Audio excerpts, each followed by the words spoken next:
الحمد لله نحمده ونستعينه ونستغفره ونؤمن به ونتوكل عليه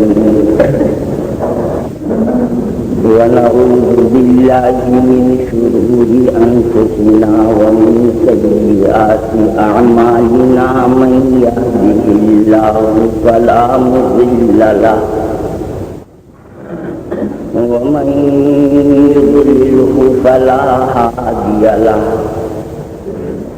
ونشهد أن لا إله إلا الله وحده لا شريك له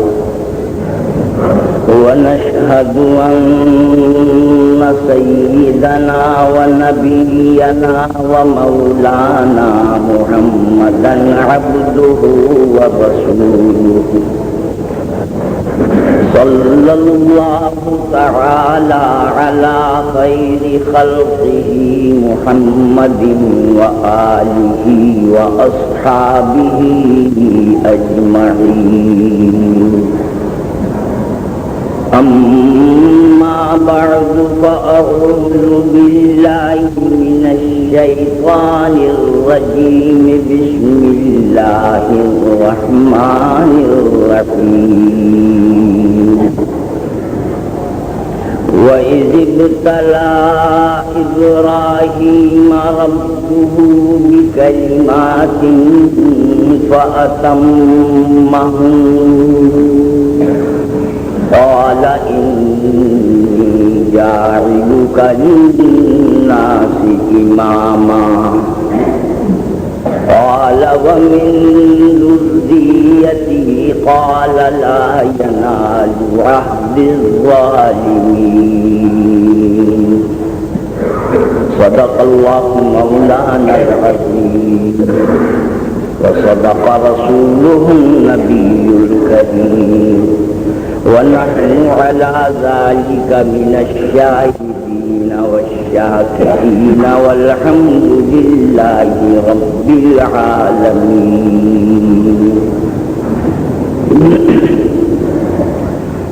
بزرگان محترم و برادران عزیز، گزشتہ جمعہ حضرت ابراہیم علیہ السلام کی آزمائش اور امتحان کے سلسلے میں یہ عرض کر رہا تھا کہ وہ امام الموحدین تھے اور توحید کی اشاعت و تبلیغ میں انہیں کیسی کیسی آزمائشوں سے اور کیسے کیسے امتحانات سے گزرنا پڑا. سب سے پہلے اپنے گھر میں اپنے باپ آزر کو انہوں نے تبلیغ کی. اس کے نتیجے میں انہیں گھر چھوڑنا پڑا. پھر قوم کے اندر آ کر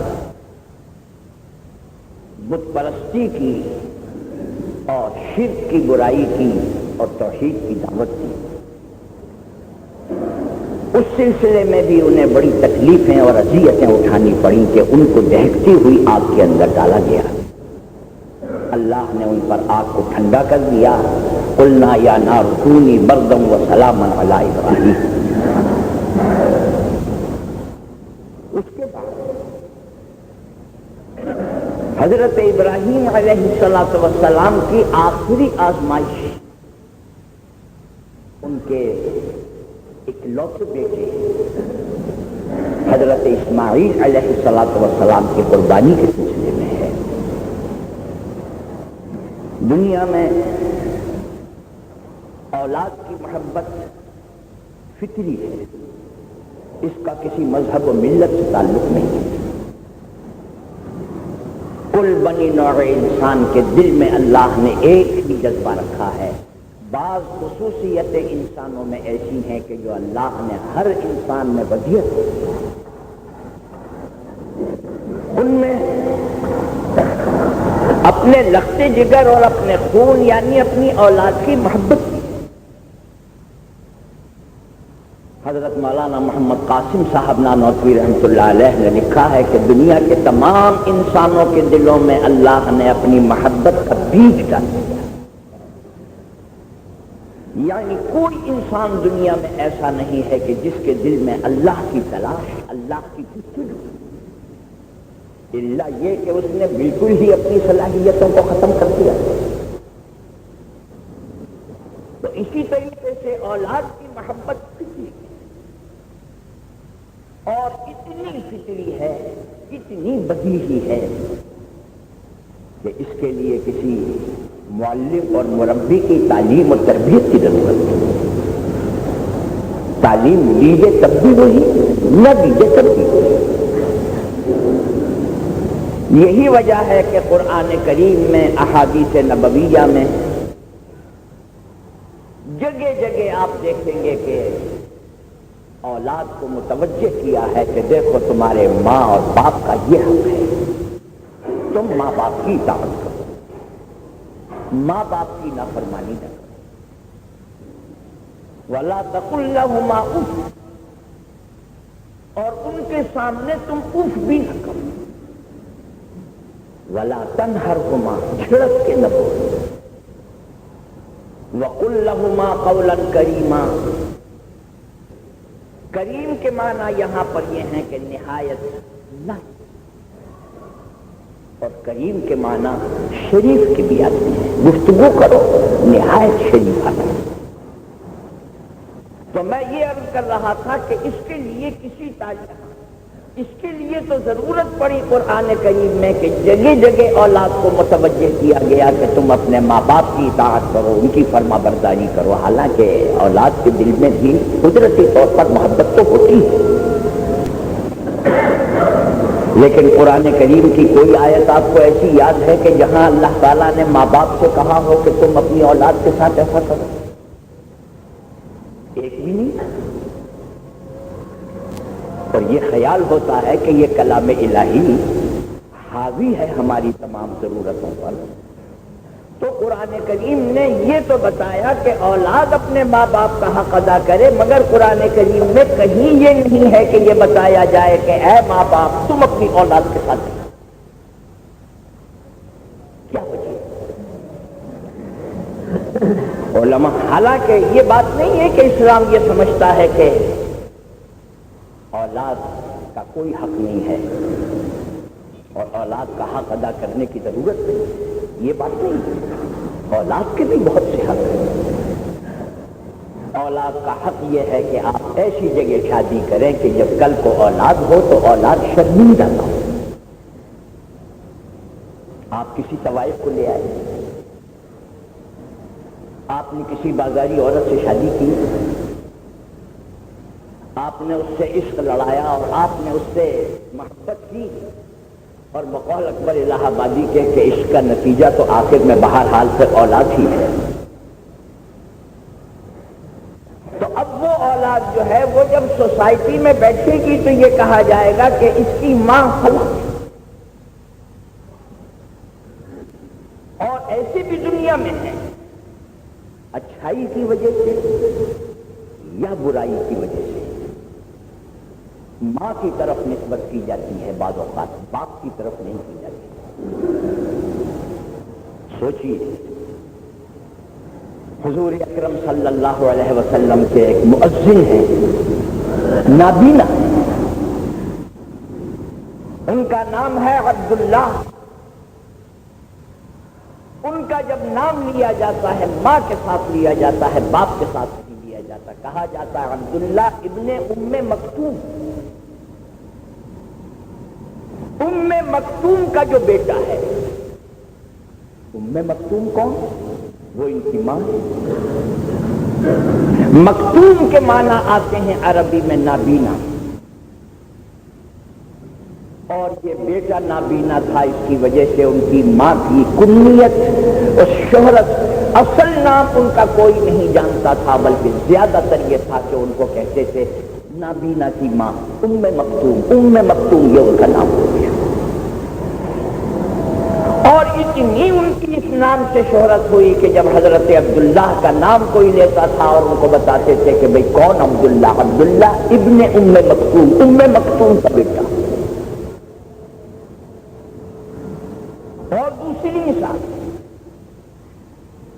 تاریخ میں ایک شخص جس کا نام لیا جاتا ہے زیاد، بعضوں نے کہا ابن سمیہ اور بعضوں نے کہا ابن ابی۔ زیاد جو اپنے باپ کا بیٹا ہے، باپ کون ہے؟ امی کا، جو اپنے باپ کا بیٹا ہے، یہ ایک ایسی خاتون سے پیدا ہوا کہ اس زمانے میں وہ طریقہ جائز اور نکاح کا طریقہ نہیں سمجھا جاتا تھا، اس سے نسب ثابت نہیں ہوتا تھا، اس لیے ان کا نام زیاد ابن ابی، جو بھی اپنا باپ اس کا ہے اسی کا بیٹا، اور بعضوں نے اس کو زیاد ابن سمیہ لکھا، اور یہ ابو سفیان کے بیٹے ہیں، امیر معاویہ کے بھائی۔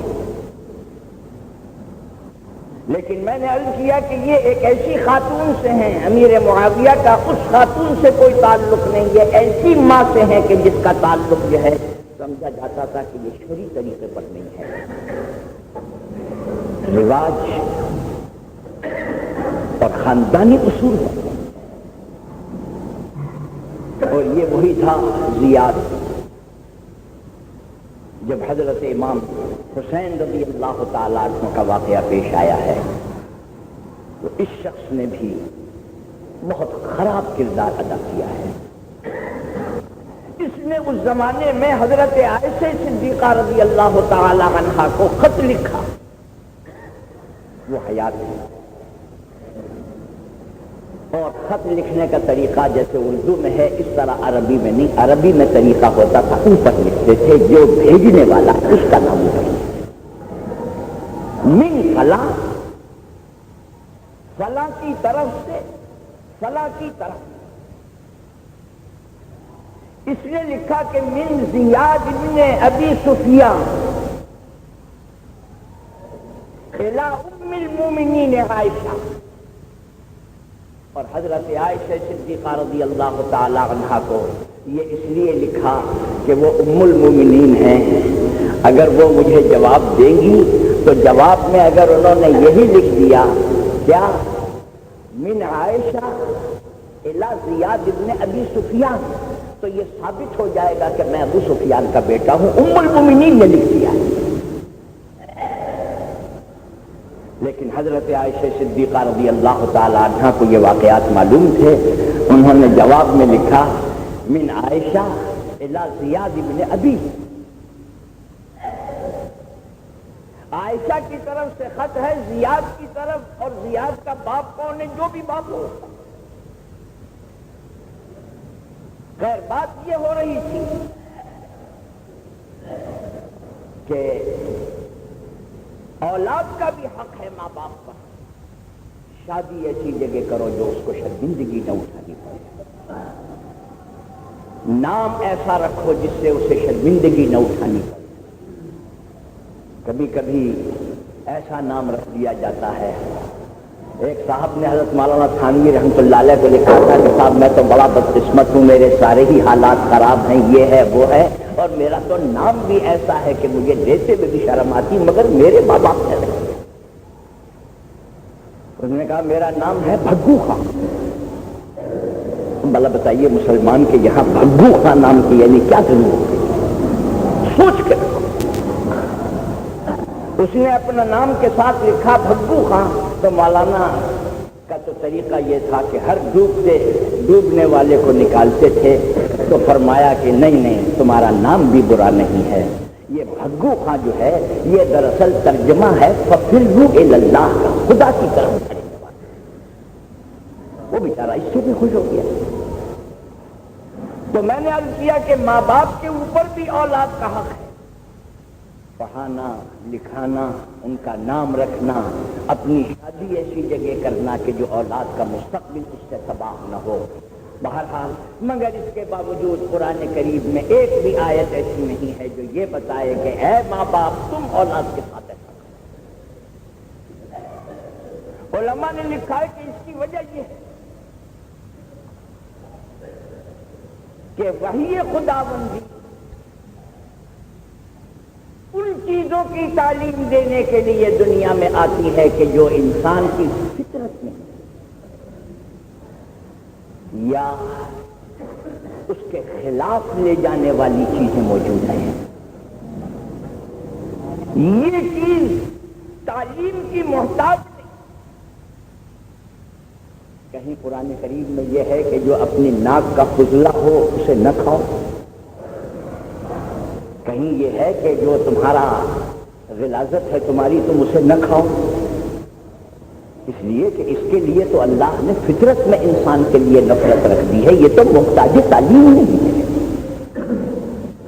اور اللہ کی وحی ان چیزوں کی تعلیم دینے کے لیے آتی ہے کہ جو فطرت میں وضعیت نہیں کی گئی ہیں، وہ معلم کی محتاج۔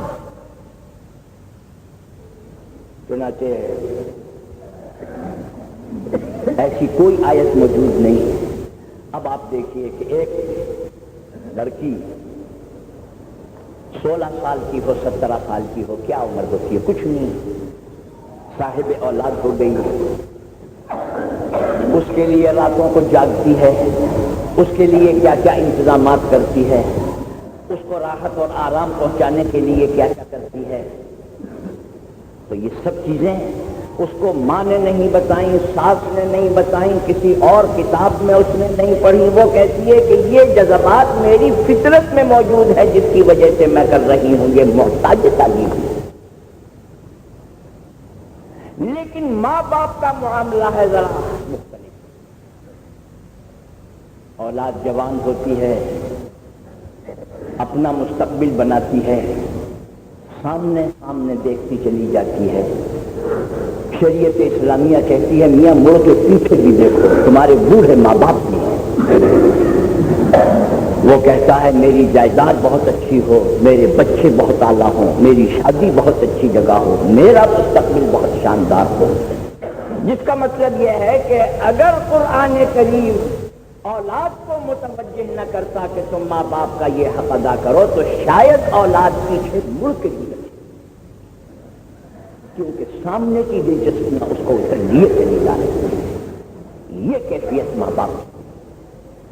تو بات ذرا لمبی ہو گئی، عرض میں یہ کر رہا تھا کہ فطری بات ہے اولاد سے، پھر اولاد نرینہ سے زیادہ ہوتی ہے۔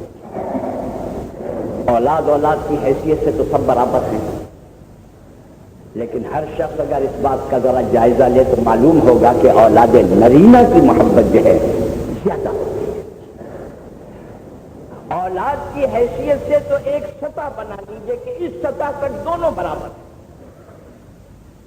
مگر اس سے اوپر نرینہ اولاد سے ماں کو بھی محبت زیادہ ہوتی ہے، باپ کو بھی زیادہ ہوتی ہے، وجوہ اس کی الگ الگ۔ بعضوں کو اس لیے بھی ہوتی ہے کہ بھئی یہ کل کو ہم جب بوڑھے ہو جائیں گے تو یہ ہمارے لیے سہارا بنے گا، کمائے گا اور کما کے کھلائے گا، کوئی حرج نہیں، مگر یہ تو بہت چھوٹی سی بات ہے، بہت گھٹیا بات ہے۔ بعضوں کے دل میں یہ بھی خیال ہوتا ہے کہ یہ ہمارے خاندان کا نام روشن کرے گا اور ہمارا خاندان اس سے چلے گا۔ خاندان کا نام کیا روشن کرے گا یہ مستقبل بتائے گا، مگر یہ کہ بہرحال یہ بھی ہوتا ہے۔ بعض بڑے بڑے دولت مند اور اہل ثروت ہوتے ہیں، وہ کہتے ہیں کہ صاحب ہم یہ چاہتے ہیں کہ کوئی لڑکا پیدا ہو جائے تاکہ یہ وارث ہو جائے، اس کی وراثت کس کو ملے؟ لڑکی کو دینے کے تو معنی یہ ہے کہ دوسرے خاندان اور دوسرے گھر میں دے دیا ہے، اس لیے میری نرینہ اولاد ہو تاکہ میرا جانشین، میری جائیداد کا وارث اور مالک ہو جائے۔ یہ سب جذبات ہوتے ہیں. نبی اور پیغمبر کے دل میں بھی نرینہ اولاد کی محبت زیادہ ہوتی ہے، مگر اس کی بنیاد اور اس کی وجہ یہ نہیں ہے کما کے کھلائے گا، خاندان کا نام روشن ہوگا، جائیداد کا یا ہماری املاک کا وارث بنے گا، نہیں.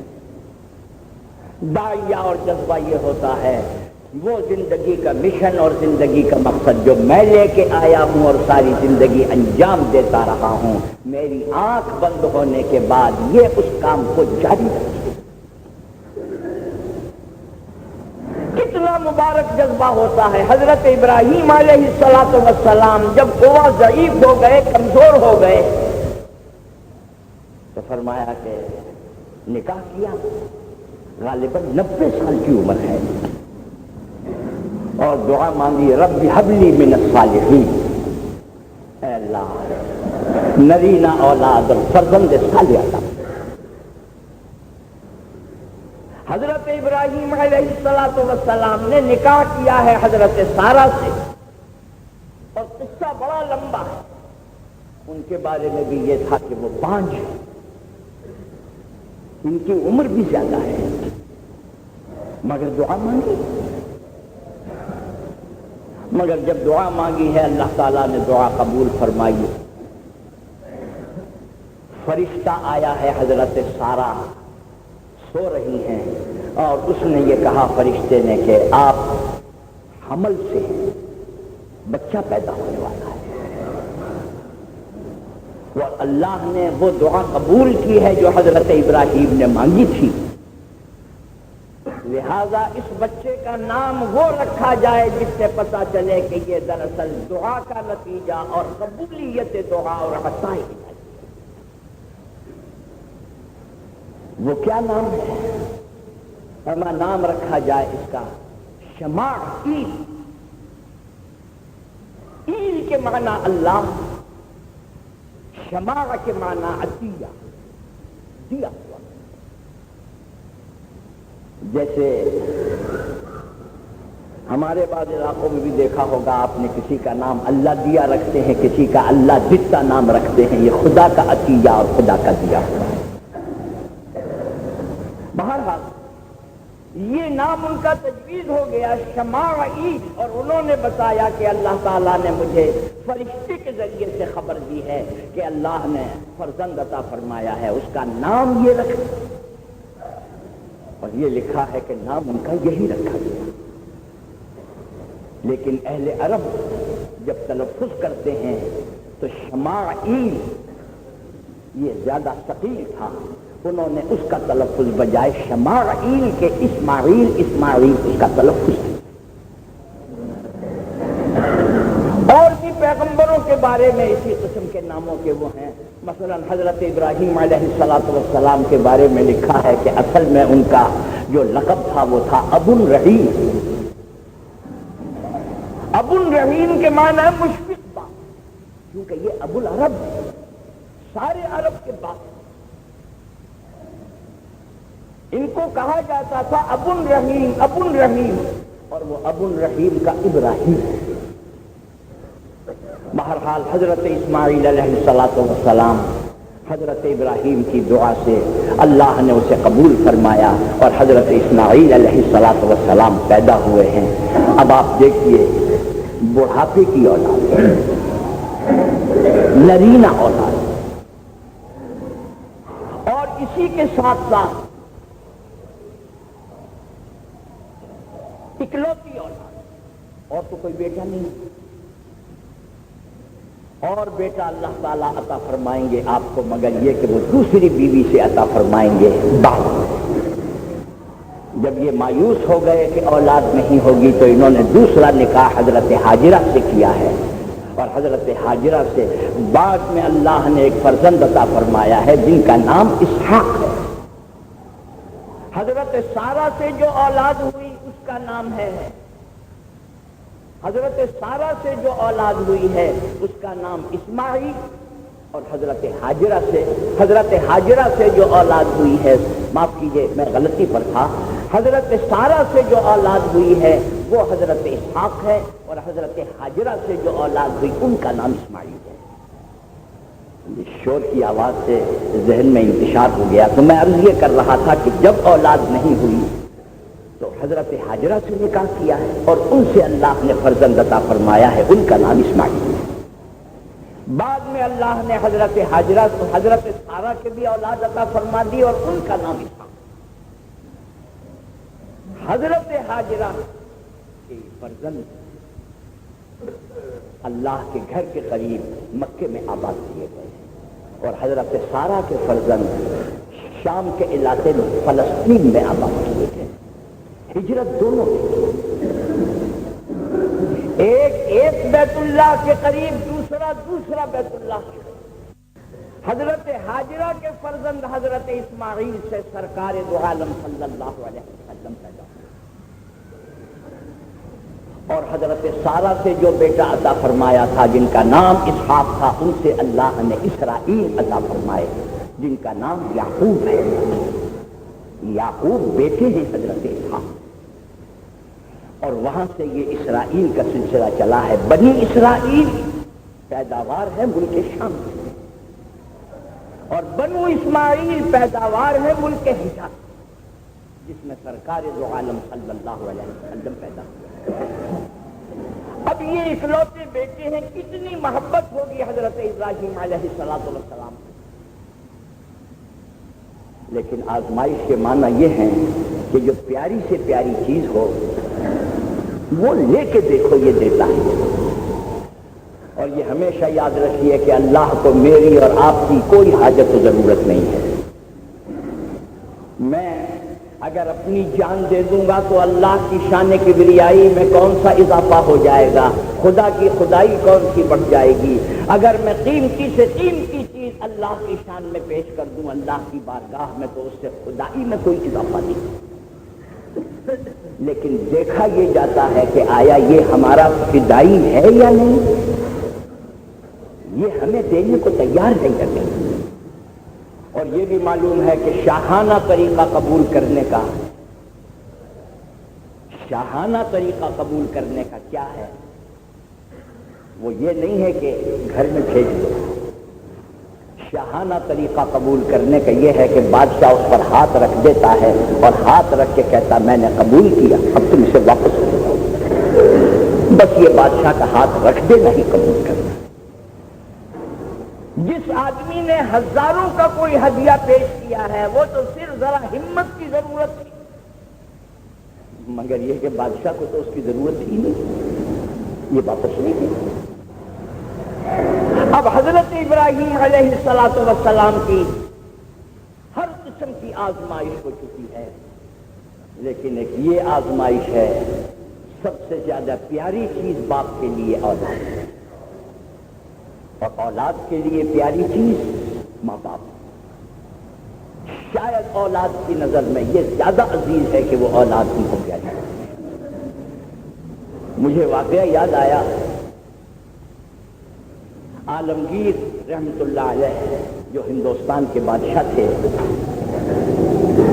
ان کے بھائی شہزادہ مراد، ان دونوں میں اقتدار کی کشمکش تھی۔ یہ دونوں چاہتے تھے کہ وہ برسر اقتدار آ جائیں، وہ چاہتے تھے کہ وہ برسر اقتدار آ جائیں، اور شاید نیتیں دونوں کی الگ الگ تھیں۔ میں تو تاریخ کا اتنا ماہر نہیں ہوں، لیکن مولانا سید سلیمان صاحب ندوی رحمۃ اللہ علیہ، کسی نے ان سے پوچھا کہ صاحب شہزادے مراد میں اور عالمگیر میں نظریاتی فرق کیا؟ اور یہ وہ زمانہ تھا کہ جس وقت پاکستان کی تحریک بہت زوروں پر تھی، تو فرمانے لگے کہ اگر آپ نظریاتی فرق پوچھتے ہیں تو شہزادہ مراد جو تھا وہ کانگریس تھا اور عالمگیر مسلم لیگ۔ لوگوں نے کہا صاحب کیا مطلب؟ کہا کہ شہزادہ مراد جو تھا وہ چاہتا یہ تھا کہ اس ملک کے اندر ہندو مسلم ملی جلی قومیت اور ملی جلی چیزیں ہیں، یہ مذہب کا امتیاز کوئی چیز نہیں۔ کیا ہے، ہم ہندو ہیں وہ مسلمان ہیں، سب ایک ہیں۔ اور عالمگیر عالمگیر اس خیال کے تھے کہ نہیں مسلم قوم ایک قوم ہے، اس کا دین الگ ہے، اس کی خصوصیات الگ ہیں، اور یہ رواج جو پڑ گیا تھا کہ بعض مسلمان خاندانوں میں بھی ہندوؤں کی شادی ہو گئی تھی یا بعض مسلمانوں نے ہندو عورتوں سے شادی کر لی، اسلام اس کا روادار نہیں، فرما دونوں میں یہ فرق ہے۔ بہرحال شہزادے مراد کا انجام تو خراب ہوا، اور ہوتا یہ ہے اقتدار کی رستہ کشی میں ان کو تو ختم کرا دیا۔ اب جب ان کو ختم کرا دیا گیا تو ان کی اولاد جوان اولاد، عالمگیر نے ان کے سر پہ ہاتھ رکھا، ان کے دل میں غیظ و غضب نہ پیدا ہو۔ بیٹا خاموش۔ عالمگیر نے پوچھا کیا بات ہے، تم بولتے نہیں، کیوں خاموش ہے؟ اس نے کھڑے ہو کے یہ کہا کہ میں اپنے دل کی حالت آپ کو بتاتا ہوں۔ اس نے کہا کہ درد من کم طرز درد حضرت یعقوب نیست۔ حضرت یعقوب کو بھی تو ایک صدمہ پڑا تھا نا، جو بیٹا ان سے جدا ہو گیا تھا حضرت یوسف۔ درد من کم طرز درد حضرت یعقوب نیست، او پسر گم کردہ بود و من پدر گم کردہ ام۔ فرق اتنا ہے کہ انہوں نے بیٹے سے محروم ہو گئے تھے، میں باپ سے محروم ہو گیا۔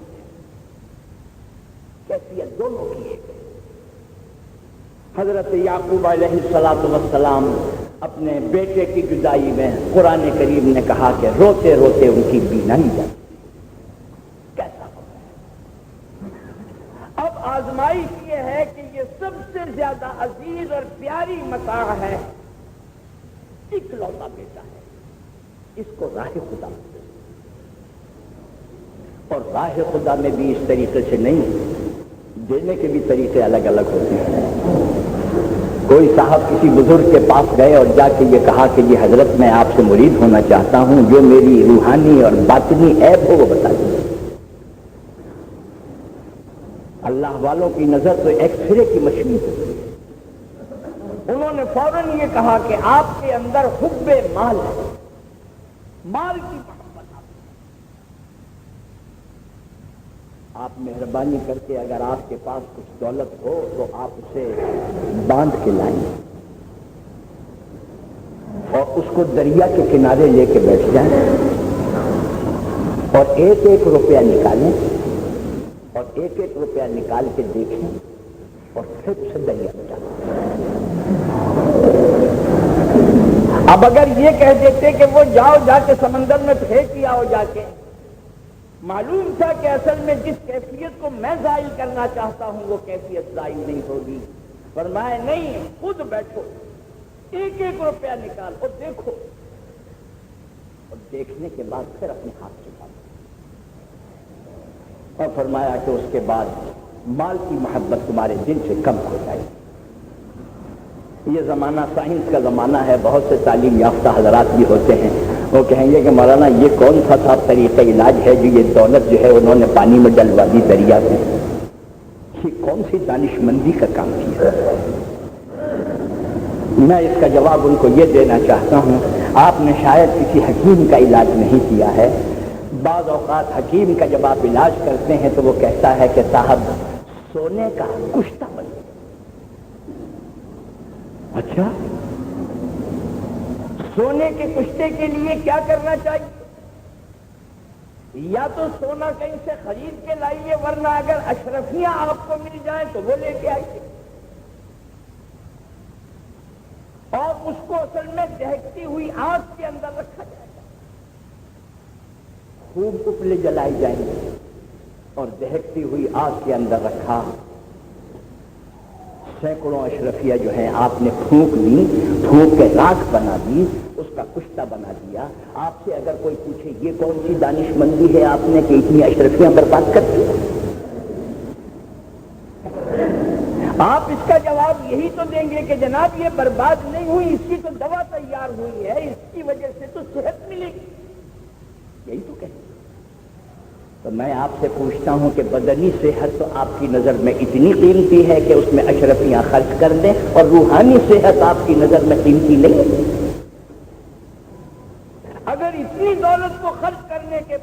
آپ کا دل اور آپ کی روحانیت حب مال سے اگر پاک ہو جائے تو خدا کی قسم میں کہتا ہوں کہ ہفتے دن کی سلطنت بھی اس کے آگے یہ اعتراض کی بات نہیں. اللہ کی طرف سے حکم یہ ہوا کہ آپ بیٹے کی قربانی دے اور خود ہاتھ سے ذبح. خواب میں دیکھا حضرت ابراہیم علیہ السلام نے کہ اللہ تعالیٰ مجھے حکم دے رہے ہیں کہ میں اپنے ایک لوتے بیٹے اسماعیل کو ذبح کروں. صبح اٹھے انہیں خود بھی یہ بات معلوم تھی کہ نبی کا خواب وہی ہوتا ہے. ہمیشہ یاد رکھیے کہ نبی کا خواب وحی کے طور پر ہوتا ہے. اس کا حکم ایسا ہی ہے جیسے وحی. ہمارا اور آپ کا خواب ایسا نہیں ہے. ہمارے یہاں عورتیں بیچاری اپنے خوابوں کو بڑی اہمیت دیتی ہیں کہ جی آج میں نے یہ دیکھا اور کل میں نے یہ دیکھا تھا، پرسوں میں نے یہ دیکھا تھا. بعض عورتیں تو کچھ یہ سمجھتی ہیں کہ شاید میرے اوپر وحی ہی اتر رہی ہے. ہمارے اور آپ کی خواب کی حیثیت تو معاف کیجیے یہ ہے جس کو قرآن کریم نے کہا اضغاث احلام. اضغاث احلام کا مطلب یہ ہے کہ خوب ناک تک ہم پیٹ بھر کے کھانا کھاتے ہیں اور رات کو جب سو جاتے ہیں تو وہ ابخارات جو اٹھتے ہیں اصل میں ان کو ہم سمجھتے ہیں یہ ہمارے خواب. ویسے خواب سچے بھی ہوتے ہیں. اس کا معیار یہ رکھا ہے کہ جو مسلمان سنت رسول کے زیادہ قریب ہے اس کا خواب زیادہ، جو حضور سے زیادہ قریب ہے اس کا خواب زیادہ ہوتا ہے. تو ہم یہ دیکھتے ہیں اصل میں کہ ہمیں ہمارے اندر وہ زہد نہیں ہے، وہ تقویٰ نہیں، مگر اپنے خواب کو بڑی اہمیت دیتے ہیں. اور بعض اوقات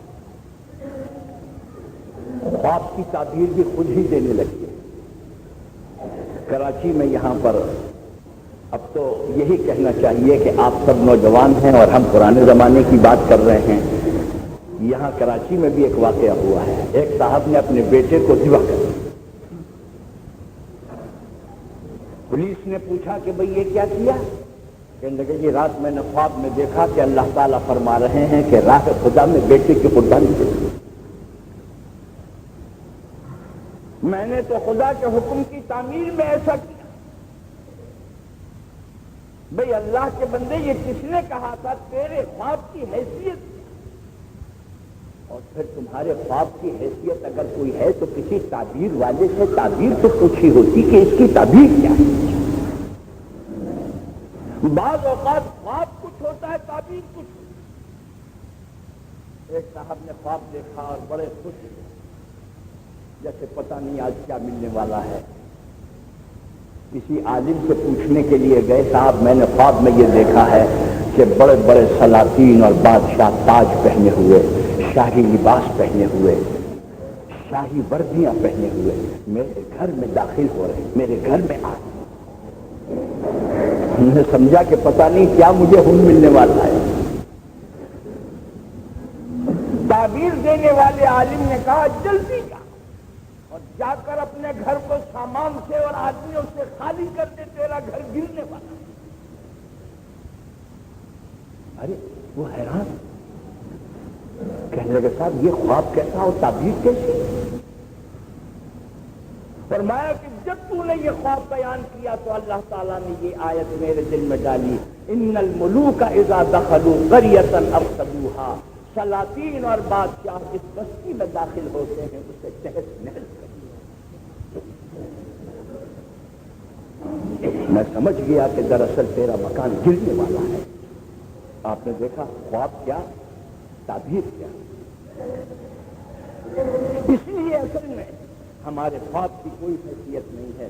میں نے شاید پہلے بھی عرض کیا تھا کہ ایک مرتبہ ایک صاحب تشریف لائے اور کہنے لگے کہ مولانا صاحب میں آپ سے ذرا علیحدگی میں تنہائی میں بات کرنا چاہتا. میں نے کہا کہ بھئی میرے پاس تنہائی کا تو وقت ہے نہیں، آپ سب کے سامنے جو کچھ کہنی ہے بات کہیں. وہ نہیں مانے. میں انہیں الگ لے کے بیٹھ گیا. کہنے لگے کہ میں آپ سے یہ دریافت کرنا چاہتا ہوں کہ میں اپنے نام کے ساتھ علیہ الصلاۃ والسلام لکھ سکتا ہوں؟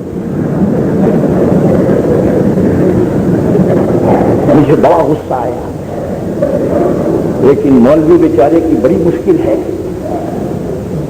حضرت میاں صاحب رحمۃ اللہ علیہ ہمارے حدیث کے استاد ہوا کرتے تھے، وہ فرماتے تھے کہ میں جس آدمی کو یہاں سے نکالتا ہوں تو وہ آدمی پورا واقعہ تو بیان نہیں کرتا، مختصر سا بیان کرتا ہے، اور لوگ مجھے برا بھلا کہتے ہیں۔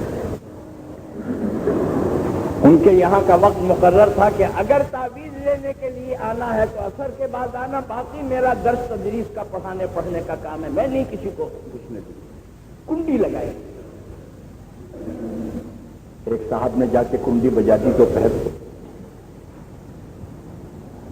کیوڑ کے پاس کھڑے ہو کے میاں صاحب نے پوچھا کون صاحب؟ انہوں نے کہا جی فلاں۔ کہاں سے آئے؟ لدھیانے سے۔ کیسے آئے؟ صرف حضور کی زیارت کو آئے۔ فوراً کنڈی کھولی، فرمایا کہ میاں سبھی اپنے اپنے کام کو آتے ہیں، چلو اللہ کا ایک بندہ تو میری زیارت کو آیا۔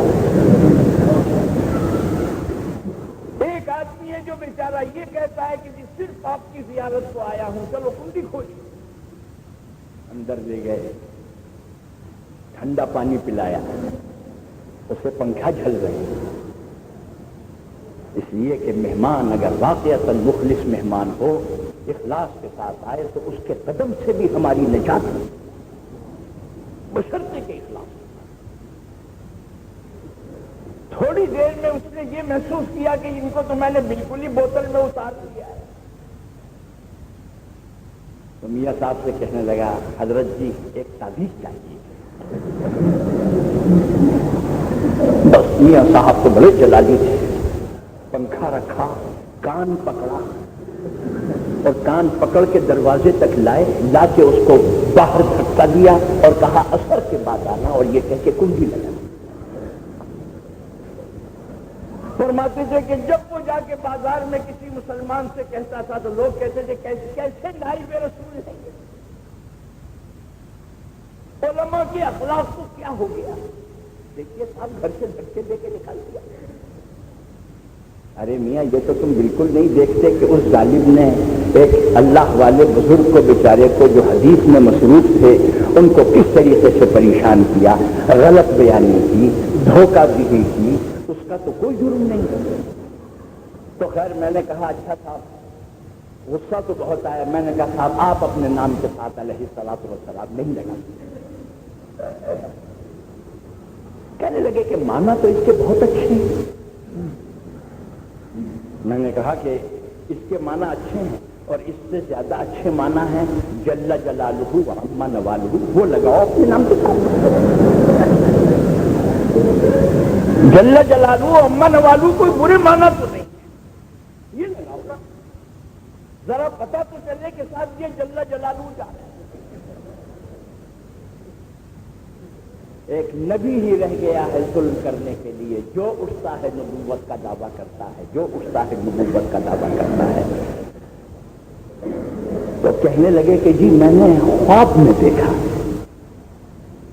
کہ حضور اکرم صلی اللہ علیہ وسلم فرما رہے ہیں کہ تم اپنے نام کے ساتھ علیہ الصلاۃ والسلام لکھو۔ یہ واقعہ مجھے طالب علمی کے زمانے سے ایک معلوم تھا پہلے سے کہ حضرت شیخ الہند رحمۃ اللہ علیہ سے ایک طالب علم نے امتحان دیا اور کہا کہ جی مجھے اگلی کتابیں پڑھنے کے لیے دی جائیں۔ فرمایا کہ نہیں، تمہاری لیاقت اگلی کتابوں کی نہیں، تمہیں یہ کتابیں دی جائیں گی۔ وہ گیا ادھر ادھر سے سفارشیں کرا کے لایا، انہوں نے سفارش نہیں مانی۔ اگلے دن آیا کہنے لگا میں نے خواب میں حضور کو دیکھا ہے، وہ فرماتے ہیں اگلی کتابیں پڑھو۔ تو حضرت شیخ الہند رحمۃ اللہ علیہ نے فرمایا کہ حضور سے تو ہم معذرت کر لیں گے، کتابیں تمہیں یہی پڑھنی پڑے گی۔ تو میں نے ان سے کہا ارے اللہ کے بندے، تجھے کیا معلوم ہے کہ خواب کی تعبیر کیا ہوتی ہے؟ تجھے یہ کس نے کہہ دیا ہے کہ تیرے خواب کی کیا حیثیت ہے؟ خواب کے بارے میں لکھا ہے اگر خواب شریعت کے خلاف دیکھو تو تمہارا خواب تو رات کی باتیں ہیں، شریعت جو ہے دن کی باتیں ہیں، وہ اندھیرے کی باتیں ہیں، یہ روشنی کی بات ہے۔ فرمایا کہ نشبم نشب پرستم کے حدیث خواب گویم، نشبم نشب پرستم کے حدیث خواب گویم، جو غلام آفتابم ہم آفتاب گویم۔ میں تو دن کی باتیں کرتا ہوں اور دن اللہ کی وحی جو ہے یہ ایسے جیسے سورج نکلا۔ اگر شریعت کے خلاف خواب دیکھو تو دو باتوں میں سے ایک بات اپنے دل کو سمجھاؤ، یا تو یہ سمجھاؤ کہ مجھے پورا خواب یاد نہیں رہا، کیونکہ سرکار دو عالم صلی اللہ علیہ وسلم جو وحی کے ذریعے سے جن کی روشنی میں یہ حکم دے چکے ہیں وہ ہمارے خواب میں اس کے خلاف کیسے گئے؟ مجھے خواب یاد نہیں رہا۔ اگر خواب میں حضور نے آپ کو یاد ہے کہ آپ سے یہ کہا اشرب الخمر، شراب پی لے،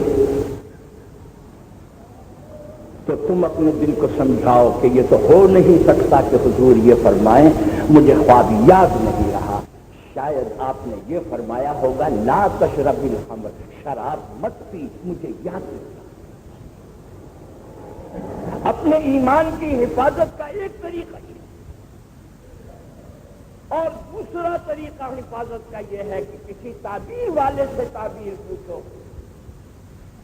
نہر کے سر بے تراشت قلندری دانت، ہر آدمی کا کام نہیں ہے کہ وہ تعبیر دے، تعبیر دینے والے ہی تعبیر دے۔ تعبیر دینے والوں نے جو تعبیر دی ہے آج ہم اپنی آنکھوں سے دیکھتے ہیں۔ یہ کوئی تقریباً 60 سال پہلے کا واقعہ ہے جو میں آپ کو بتا رہا ہوں۔ ایک شخص نے غازی آباد میں خواب دیکھا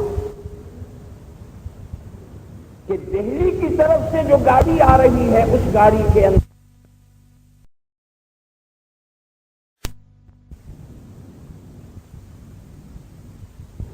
خواب دیکھا کہ دہلی کی طرف سے جو گاڑی آ رہی ہے اس گاڑی کے اندر سرکار دو عالم صلی اللہ علیہ وسلم آ رہے ہیں، اور غازی آباد کے اسٹیشن پر بہت زبردست ہجوم ہے۔ اس نے کہا کہ بھئی میں بھی دیکھوں گا۔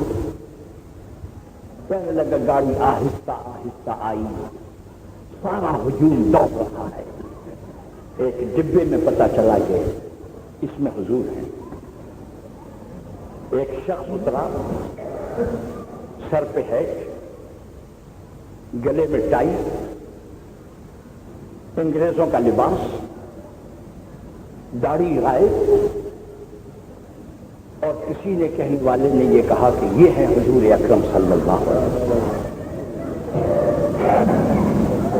صبح کو جو آنکھ کھلی ہے تو اس کے بدن پہ لرزہ تھا کہ یا اللہ کیا شامت اعمال ہے، کیا مصیبت ہے میری کہ جو میں نے یہ خواب دیکھا ہے، آیا میرا ایمان بھی محفوظ ہے کہ بڑا پریشان۔ اور حدیث میں یہ ہے کہ اگر خواب میں یہ بتایا جائے کہ یہ حضور اکرم صلی اللہ علیہ وسلم ہے تو وہ حضور ہی ہوتے ہیں۔ اس لیے اور پریشانی۔ حضرت مولانا رشید احمد صاحب گنگوہی رحمت اللہ علیہ حیات تھے، ان کو اس نے اپنا خواب لکھ کے بھیجا، جواب آیا، اس کی تعبیر فرمایا کہ وہ جو تم نے خواب میں دیکھا ہے وہ حضور اکرم صلی اللہ علیہ وسلم ہی ہیں، مگر وہ حضور کی حالت نہیں دکھائی گئی، وہ آئندہ امت کے ہونے والی حالت دکھائی گئی ہے۔ آئندہ امت پر نصرانیت کا غلبہ ہونے والا ہے۔ کل کو امت محمدیہ سے تعلق رکھنے والوں کا حلیہ یہی ہوگا، یہ امت کا حال دکھایا گیا ہے، یہ نبی کا حال ہے۔ اور فرمایا کہ کبھی کبھی اگر حضور کو خواب میں دیکھو آپ کراہ رہے ہیں، تکلیف میں ہیں، بیمار ہیں، فرمایا وہ حال امت کا حال ہوتا ہے، وہ خواب دیکھنے والے کا حال ہوتا ہے، وہ نبی اور پیغمبر کا حال ہے۔ یہ وہ زمانہ تھا کہ جس زمانے میں معاف کیجئے 60 سال پہلے کوئی مسلمان شاید ہے تو سر پہ کوئی رکھتے ہی نہیں، اس لیے کہ مسلمانوں کے اندر جب یہ تہذیب آئی ہے تو کسی انگریز نے کہا تھا کہ اگر مسلمان ہماری تہذیب اگر سوچ سمجھ کے اختیار کرتے تو سر کی طرف سے اختیار کرتے، مگر مسلمانوں نے سر کی طرف سے اختیار نہیں کی، پاؤں کی طرف سے اختیار۔ پہلے سلیم شاہی چھوڑا، پمپ پہنا، بوٹ جوتا پہنا، جب بوٹ جوتا پہنا تو شرعی پاجامہ برا لگنے لگا، پھر وہ پاجامہ پہنا چوڑے پینچوں کا یا علی گڑھ کا، اس کے بعد پھر اس پاجامے کے اوپر کرتا ہوتا تھا، پھر قمیص آ گئی، اور پھر اس کے بعد وہ پتلون آ گئی، پھر کوٹ آ گیا، ٹائی ابھی نہیں ہے۔ اس کے بعد بالکل آخر میں جا کے جس مسلمان نے بالکل ہی اپنا دل پتھر کا دل کر دیا، اس نے جا کے اپنے سر پہ یہ نبوست کی نشانی بھی رکھی، ہیٹ بھی لگائی۔ اس نے کہا کہ ہمارے سارے لباس میں یہ ایک ہیٹ ہی تو ایسی چیز تھی کہ جس سے دھوپ سے بچاؤ تھا، اس میں تو کوئی مصلحت بھی تھی، لیکن یہ کہ اگر یہ مصلحت اندیشی کی خاطر ہماری نقل کرتے تو اوپر سے شروع کرتے، انہوں نے تو نیچے شروع کیا، اور رفتہ رفتہ ہوتے ہوتے، میری عمر کوئی بہت زیادہ تو نہیں ہے لیکن میں نے اپنی آنکھوں سے دیکھا ہے ایک ایسے شخص کو جو برطانیہ کی حکومت میں آج کل کے ملازموں کے اعتبار سے کہا جائے جو شاید نمبر اول کا ملازم، میں نے دیکھا ان کا ایک عزیز ننگے سر، بال سر پہ رکھے ہوئے، مانگ نکالے ہوئے ننگے سر سڑک پہ کھڑا ہے، وہ شاید ٹینس کھیل کر آ رہے تھے، انہوں نے سائیکل پھینکی اور بلے سے لے کے سڑک ہی کے اوپر مارنا شروع کیا کہ یہ کیا چودوں کا طریقہ تم نے اختیار کیا۔ یہ وہ زمانہ تھا، کوئی چھوٹا اپنے بڑے کے سامنے ننگے سر ہو کے نہیں آتا تھا، اور بال رکھ کے، اور پھر اب تو اصل میں معاف کیجئے ننگے سر نہیں، اب تو اصل میں خاتون بن کے سامنے آتے ہیں، لمبی لمبی لٹیں رکھ کے کہ انہیں تعارف کرانا پڑتا ہے کہ یہ خاتون نہیں ہے، یہ مرد ہے۔ خیر، اس زمانے میں آپ اندازہ لگائیے 60 سال پہلے فرمایا کہ ایسا معلوم ہوتا ہے کہ اس خواب کی تعبیر یہ ہے کہ حضور اکرم صلی اللہ علیہ وسلم کی امت کے اوپر نصرانیت کا غلبہ ہونے والا ہے، اور اسی وضاقتہ کے اندر اور اسی ہیئت کے اندر وہ نظر آئیں گے۔ لکھا ہوا خواب ہے، آپ دیکھ لیجیے، حضرت مولانا رشید احمد صاحب گنگوہی رحمۃ اللہ علیہ کا یہ لکھا ہوا جواب تھا، یہ تعبیر ہے۔ خیر، حضرت ابراہیم علیہ الصلوۃ والسلام جانتے تھے کہ میں نبی ہوں، میرا خواب جو ہے خدا کی وحی ہے، مگر معاملہ تنہا میرا نہیں ہے، میرے بیٹے کا بھی ہے۔ فرمایا کہ اے میرے بیٹے، میں نے خواب میں دیکھا ہے کہ خدا کی طرف سے یہ حکم ہے۔ فرمایا یا ابت افعل ما تؤمر ستجدنی انشاءاللہ من الصابرین، آپ اس کی پرواہ نہ کریں، میں انشاءاللہ پورا کروں گا، آپ اپنا یہ خیال پورا کریں، اللہ کا یہ حکم ہے، بے شک آپ اپنے بیٹے کو ذبح کریں اور راہ خدا میں۔ حضرت ابراہیم علیہ الصلوۃ والسلام کو اطمینان ہو گیا، بیٹے کو لے کر گئے ذبح کرنے کے لیے، چھری ہاتھ میں، بیٹے کے آنکھوں پہ پٹی باندھ دی ہے کہ کہیں آنکھوں سے جذبات میں حرکت ہوتی ہے، کہیں ایسا نہ ہو کر بیٹا میری طرف دیکھے اور میں اس محبت کے جذبے سے میں اپنے ارادے سے باز آ جاؤں۔ قریب تھا کہ وہ چھری پھینک، حضرت جبریل امین کو اللہ کی طرف سے حکم ہوا، ہمارا مقصد جان لینا نہیں ہے، ہمیں تو صرف یہ دیکھنا ہے کہ پیاری سی پیاری چیز اللہ کی راہ میں دے سکتے ہیں۔ آپ جائیے دمبا لے کر اور یہ دمبا ان کے سامنے پیش کیجئے اور یہ کہیے کہ اس کے بدلے میں یہ دمبا ذبح کیجئے، اور دمبا کے ذبح کرنے سے ثواب ایسا ہی ملے گا جیسا کہ حقیقی اولاد کو ذبح کرے، ایک جان کو دے۔ جبریل امین آئے، سوچا کہ کہیں ایسا نہ ہو کہ وہ چھری پھیر دیں، تو فرمایا کہ اللہ اکبر اللہ اکبر، تکبیر، تحلیل، تحمید۔ تکبیر کے معنی آتے ہیں اللہ اکبر کہنا، تحلیل کے معنی آتے ہیں لا الہ الا اللہ کہنا، تحمید کے معنی آتے ہیں وللہ الحمد کہنا، یا الحمدللہ کہنا۔ حضرت جبریل امین آئے تو دور سے انہوں نے یہ کہا اللہ اکبر اللہ اکبر، تاکہ آواز سن کے یہ سمجھیں کہ کوئی نئی بات ہے، ہاتھ اپنا نہ چلائے۔ حضرت ابراہیم علیہ السلام نے سن کر تحلیل کے کلمات کہے، فرمایا لا الہ الا اللہ واللہ اکبر۔ حضرت اسماعیل علیہ السلام جو نیچے لیٹے ہوئے تھے، ان کو اللہ کی طرف سے یقین ہو گیا کہ خدا کو تو جان کی حاجت نہیں ہے، شاید اللہ نے میرا فدیہ بھیج دیا ہے۔ فرمایا اللہ اکبر وللہ الحمد۔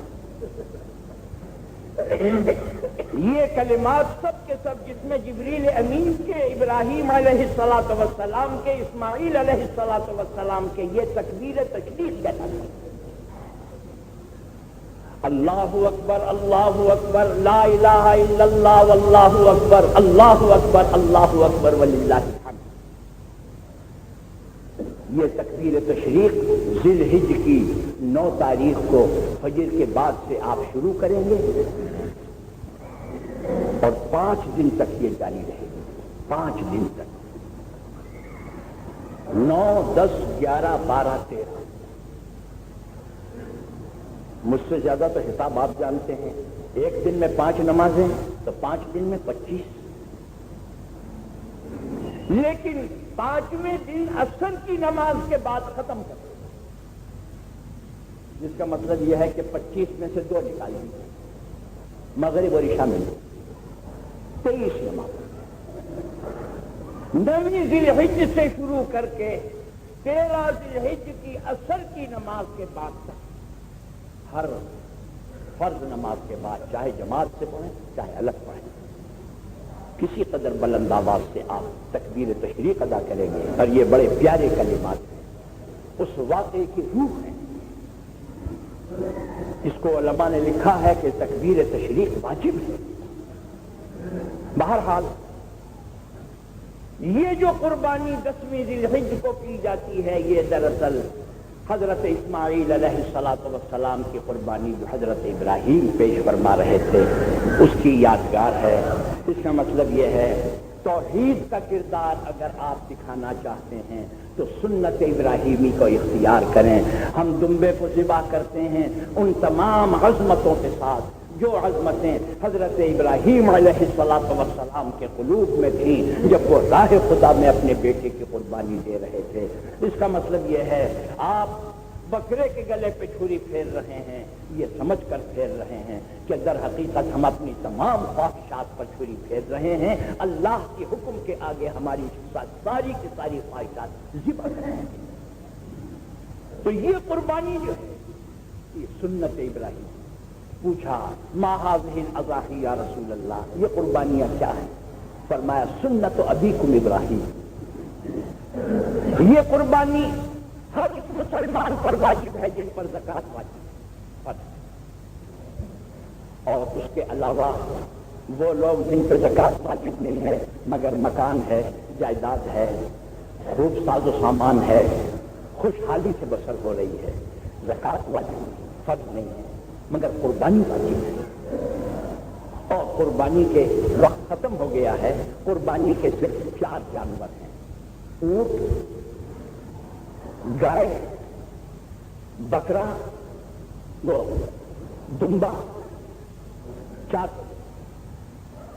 اونٹ کے اندر نر اور مادہ دونوں شامل، گائے کے اندر نر اور مادہ دونوں شامل، بکرے میں نر اور مادہ دونوں شامل، دمبے میں بھی نر اور مادہ دونوں شامل، مگر فرق اتنا ہے اونٹ 5 سال کا ہونا چاہیے، 2 دانت کا اونٹ جو ہے 5 کا ہونے کے بعد 6 میں داخل ہوتا ہے تب اس کے وہ.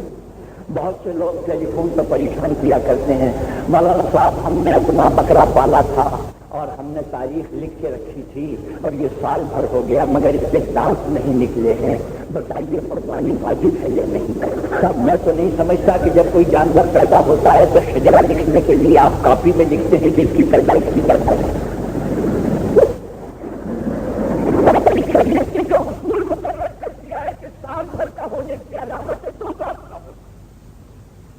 اب آپ یہ کہیں کہ صاحب ہم نے تو یہ اصل میں تاریخ لکھی ہے اور ہم نے تو یہ لکھا،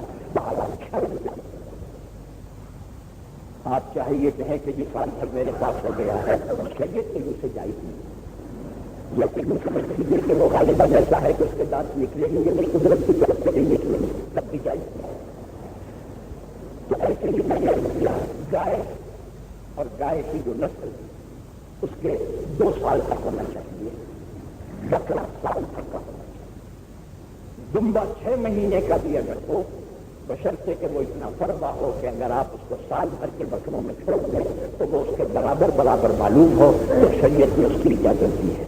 جن پر قربانی واجب نہیں ہے وہ اگر مرغے کی قربانی کریں، وہ اگر کبوتر کی قربانی کریں، وہ اگر تیتر و پٹیر کی قربانی کریں، گویا کہ وہ اللہ کی شعار کا مذاق اڑا رہے ہیں، ان کے لیے جائز نہیں ہے کہ وہ کسی اور قسم کی اس قسم کی قربانی کریں.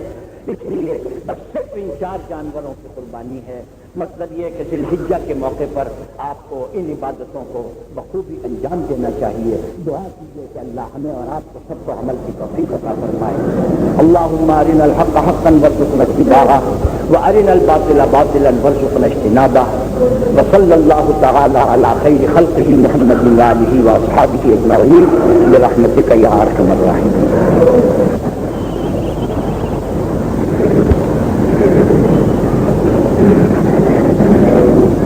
اللہ اکبر اللہ اکبر.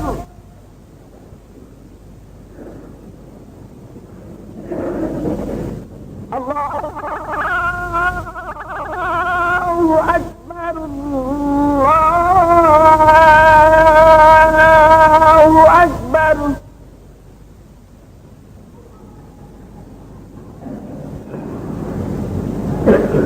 اشہد ان لا الہ الا اللہ.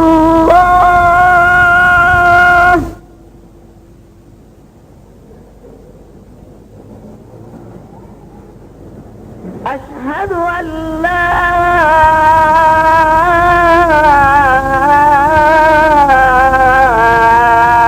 الہ الا اللہ.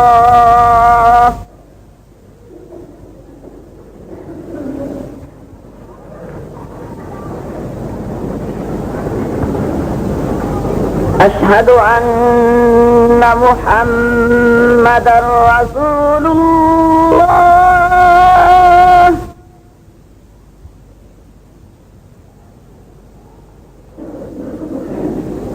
اشہد ان محمد رسول اللہ.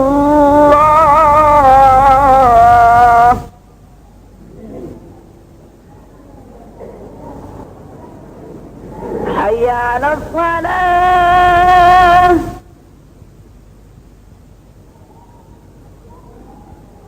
حي على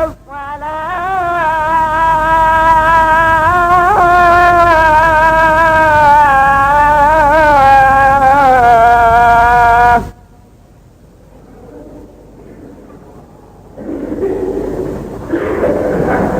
حي على الفلاح.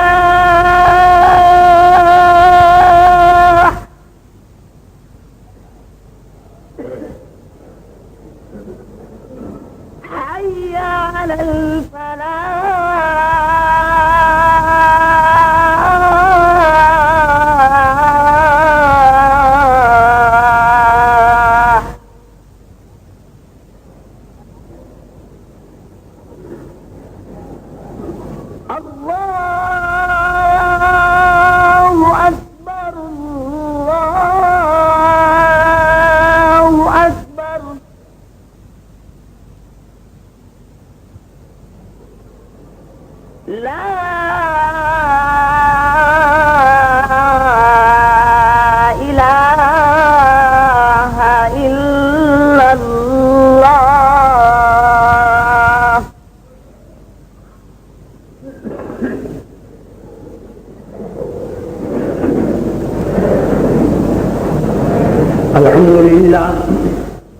الحمد لله الذي يقبل التوبة عن عباده ويعفو عن السيئات فهو الحنان المنان على العاصين وأهل الطاعات حكيم عليم يعلم باختلاج الجنين في بطون الأمهات بصير لا يخفى عليه شيء في الأرضين ولا في السماوات أحمده حمدا لا يعد ولا يحصى على نعمه الشاملات أشهد أن لا إله إلا الله وحده لا شريك له شهادة ينال بها أعلى الدرجات وأشهد أن سيدنا ونبينا ومولانا محمدا عبده ورسوله نبي بعثه الله داعيا إلى الخيرات معاشر الحاضرين لازموا على طاعة مولاكم طلبا للفوز والنجاة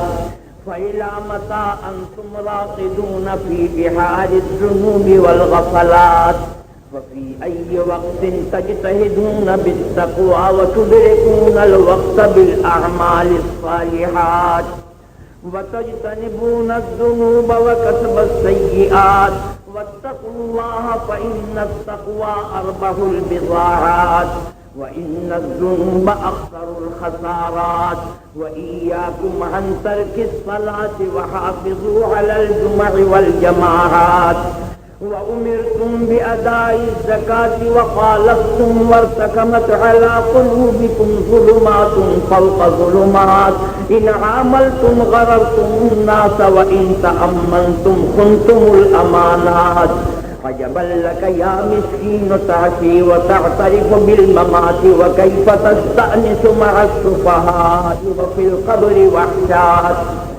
وتنسى سؤال منكر ونكير والأهوال والبليات كيف تحوي وتجمع وأنت منقول إلى قبور بعثرات هيهات يا خاسر هيهات أراك تركت العمل في الأيام الماضيات وليس لك من الجزاء إلا السعير وعذاب الدركات فاتك النعيم والحور والقصور والغرفات جنات عدن حومت على العصاة ما أحسن ضجيج الحجيج في عرفات يقولون لبيك اللهم لبيك لبيك لا شريك لك لبيك إن الحمد والنعمة لك والملك لك لا شريك لك يا ذا الفضل والهبات ألا وإن يوم عرفة يوم فضله مشهور ونعته في الكتاب مذكور يوم يقف فيه وفد الله على عرفات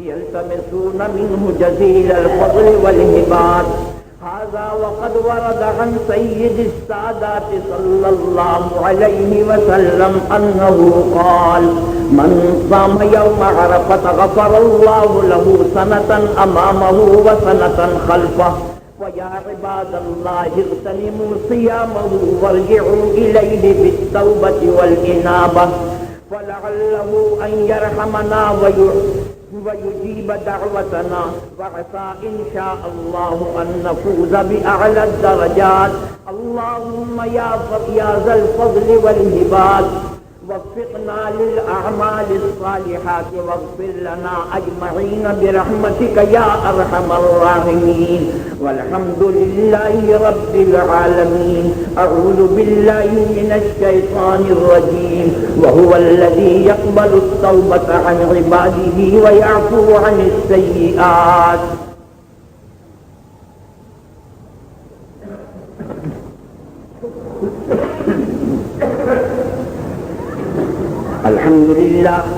الحمد لله حمدا كثيرا كما أمر وأشهد أن لا إله إلا الله وحده لا شريك له إرغاما لمن جحد به وكفر وأشهد أن سيدنا ونبينا ومولانا محمدا عبده ورسوله سيد الخلائق والبشر عباد الله اتقوا الله تعالى من سماع اللغو وفضول الخبر وانتهوا عما نهاكم عنه وزجر واعلموا أن الله أمركم بأمر بدأ فيه بنفسه وثنى بملائكته المسبحة لقدسه وثلث بكم أيها المؤمنون من برية جنه وإنسه فقال تعالى مخبرا وآمرا إن الله وملائكته يصلون على النبي يا أيها الذين آمنوا صلوا عليه وسلموا تسليما اللهم صل وسلم وبارك على سيدنا ونبينا ومولانا محمد صلى الله عليه وسلم خصوصا منهم ذي الأصل العريق أمير المؤمنين سيدنا أبي بكر الصديق رضي الله تعالى عنه وعلى الزاهد الأواب الناطق بالصواب أمير المؤمنين سيدنا أبي حفص عمر بن الخطاب رضي الله تعالى عنه وعلى جامع القرآن أمير المؤمنين سيدنا عثمان بن عفان رضي الله تعالى عنه وعلى أسد الله الغالب أمير المؤمنين سيدنا علي بن أبي طالب رضي الله تعالى عنه وعلى ولديه السيدين أبي محمد الحسن وأبي عبد الله الحسين رضي الله تعالى عنهما وعلى أمهما فاطمة الزهراء رضي الله تعالى عنها وعلى عميه المعظمين عند الله والناس المطهرين من الدنس والأرجاس أبي عمارة حمزة وأبي الفضل العباس رضي الله تعالى عنهما وعلى تمام العشرة المبشرة صلاة وسلاما دائمين متلازمين إلى يوم الدين اللهم أعز الإسلام والمسلمين واخذل الكفرة والمنافقين والمشركين اللهم شتت شملهم اللهم مزق جمعهم اللهم دمر ديارهم اللهم انصر من نصر الدين واخذل من خذل المسلمين واجعل اللهم آمنة مطمئنة سائر بلدان المسلمين واكتب اللهم الستر والسلامة والعافية علينا وعلى عبيدك الحجاج والغزاة والمسافرين في برك وبحرك وفي جوك من أمة محمد صلى الله عليه وسلم أجمعين ربنا آتنا في الدنيا حسنة وفي الآخرة حسنة واغفر للمؤمنين والمؤمنات الأحياء منهم والأموات برحمتك يا أرحم الراحمين والحمد لله رب العالمين أعوذ بالله من الشيطان الرجيم إن الله يأمر بالعدل والإحسان وإيتاء ذي القربى وينهى عن الفحشاء والمنكر والبغي يعظكم لعلكم تذكرون واذكروا الله يذكركم وادعوه يستجب لكم ولذكر الله تعالى أعلى وأولى وأعز وأجل وأهم وأتم وأكبر